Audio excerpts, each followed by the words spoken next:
Араб жазуусу оңдон солго карай жазылат жана окулат. Кыска үндүлөр. Алар араб тилинде үчөө. Алар тамгаларга аракет болуп келет жана үнсүз тамганын үстүнө же астына коюлуп, үнсүз тамгадан кийин окулат.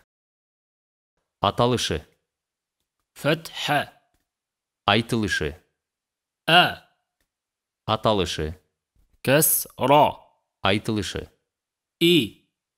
аталышы, ضمة айтылышы.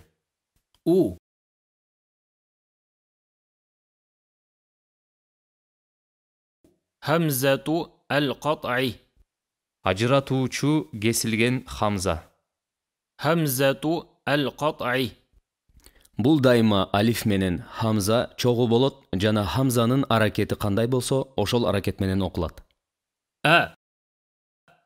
إي أو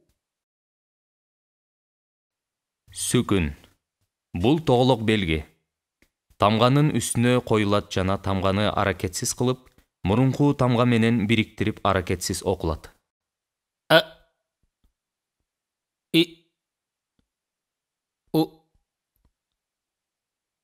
أز إز أز